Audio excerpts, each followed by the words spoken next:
መጽሐፍ ሲናገር መዳን በሌላ በማንም የለም እንድንበት ዘንድ ከሰማይ በታች የተሰጠን ስም አንድ ስም እሱም ኢየሱስ እንደሆነ ይታላቅ መጽሐፍ ይመሰክርልናል። ወዳጅ አንድ ነገር ልበልህ፣ ለምንድነው መዳን ያስፈልገን? ሁሉም ሰው ኃጢአት ስለሰራ ክብርም ስለጎደለው መጽሐፍም እንደሚያወራን የኃጢአት ደሞዝ ሞት ነው፣ እግዚአብሔር የጸጋ ስጦታ ግን በክርስቶስ ኢየሱስ የዘላለም ሕይወት ነው ይላል። መቼም ይህ ወንጌል የሚሰበከው ሰው ለተባለ ዘር ሁሉ ነው።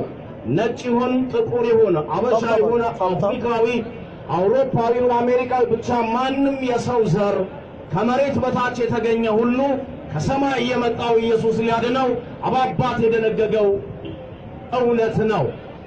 ስለዚህ ማንም ሰው ብትሆን ኃጢአት የለብኝም ልትል አትችልም። ምክንያቱም ከሌላ ፕላኔት ስላልመጣ ጻፍ ለዛ ነው እናቴ በኃጢአት ወለደችኝ በአመፃም ደግሞ ጸነሰችኝ ይላል።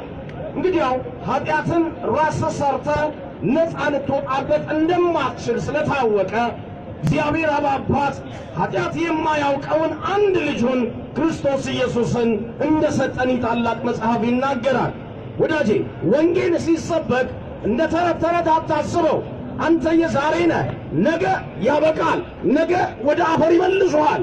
ግናስ መንገዶች ብለህ አልካቸው ያለ ኢየሱስ ከሆኑ ሰማይ እንደማያስገቡ እግዚአብሔር አባት የወሰነ ውሳኔ ነው። የኢየሱስ ሞት ኢየሱስ ኃጢአት ስላለበት ኢየሱስ ወንጀለኛ ስለሆነ ኢየሱስ ጥፋት ስላለበት አይደለም። ለዛ ነው መጽሐፍ የሚነግረን ኃጢአት ያላወቀው አንድ ልጁን እግዚአብሔር የመስቀልን ጽዋ እንዲጠጣ ወሰነበት።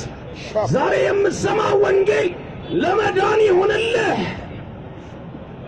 የሰው ለሰው ጨዋታ አይደለም። እግዚአብሔርን ዋጋ ያስከፈለው የሰው ኃጢአት ነው።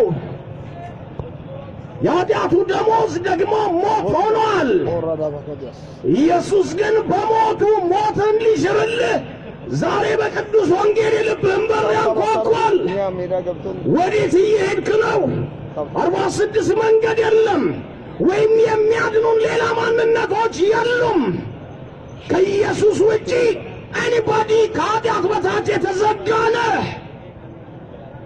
መክፈል የማትችለውን የከፈለልህ ከአፈር ያልተገኘ ሰማያት ለቆ የመጣ ካለመኖር ወደ መኖር ያልመጣ ሰማያትን የለቀቀ ዘላለማዊ ጌታ እንደ ሰው ተገኝቶ የዛሬ 2000 ዓመት በፊት ያንተን ዕዳ በመስቀል ላይ ከፈለ። እንግዲያውስ እምነት ከመስማት መስማትም በእግዚአብሔር ቃል ነው ይላል መጽሐፍ።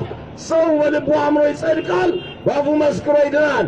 ዛሬ ልጠይቅህ፣ ልብ ውስጥ የያዝካቸው አዳኞች እነማን ናቸው? ዛሬ ቀነስ አድርጋቸው እስቲ። ያድነኛል ያልከው ሰማዕት አይመጥንም። መልአክ ብትል አይመጥንም። እግዚአብሔር ግን የሚመጥነው ልጁን ሰጠ። ዛሬ ይህን እውነት ገፍተህ ዘላለም ወዴት ይሆናል? እባክን አንድ ነገር ልንገርህ፣ ሞትም ዘላለም ነው፣ ሕይወትም ዘላለም ነው። ሞት በአዳም ሕይወት በክርስቶስ። እግዚአብሔር የማይቀይረው አቋም ቢኖር የክርስቶስ ኢየሱስ ሰዎችን የማዳን የተከፈለ የመስቀል ዋጋ ነው። ዛሬ የምትሰማው ወንጌል እባክን ለፍርድ አይሆንብህ። ማንም ሊከፍልልህ የማይችለውን ዕዳ የከፈለልህ እግዚአብሔር ልጅ ኢየሱስ በወንጌል ዛሬ ልብህን ያንኳኳል።